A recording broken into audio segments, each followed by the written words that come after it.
चौगुन शिव जाई नहीं महा।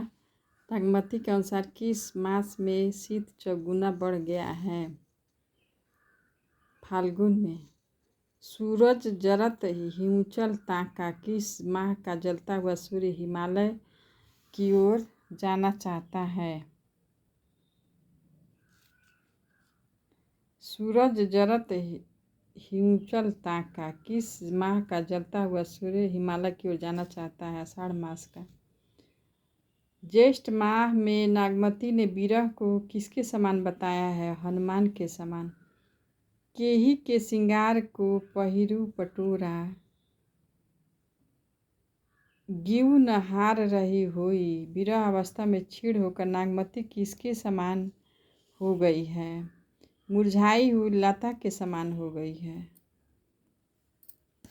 सूरज जाई लंका दिसितापा। किस मास में सूर्य लंका की दिशा में चला गया है? पौष मास में। रक्त पसीज भीज गई चोली। पंक्तियों में सात्विक अनुभाव है। स्वेद सात्विक अनुभाव है। विरह बाण तस लाग न डोली। पंक्ति में कौन सा संचारी भाव है? जड़ता। बीजु चमके चहुओरा। बूंद बान बसही घन मोरा। पंक्तियों में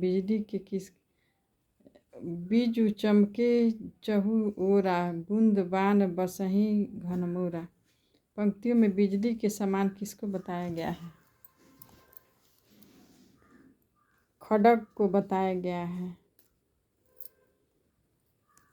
पद्मावत का सबसे बड़ा सौंदर्य पात्रों के मनोवैज्ञानिक चित्रण में है। मान्यता किस विद्वान?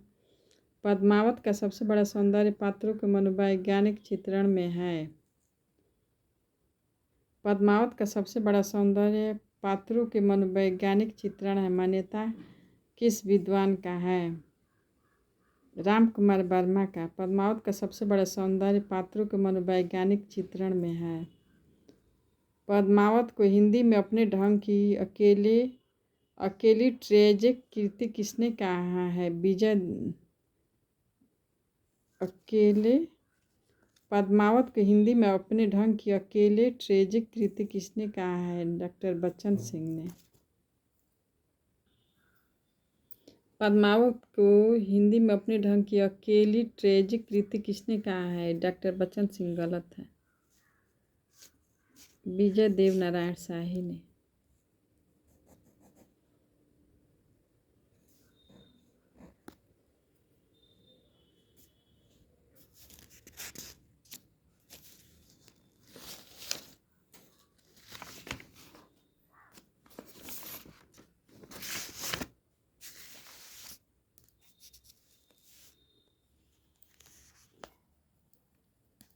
बच्चन सिंह के अनुसार जायसी का समय है 1468 1542 ईस्वी। आचार्य रामचंद्र शुक्ल ने जायसी की कितनी रचनाओं का उल्लेख किया है? 3 रचनाओं का।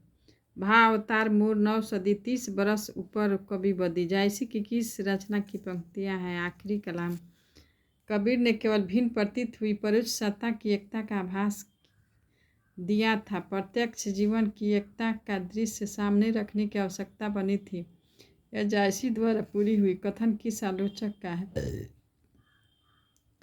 आचार्य रामचंद्र शुक्ल का।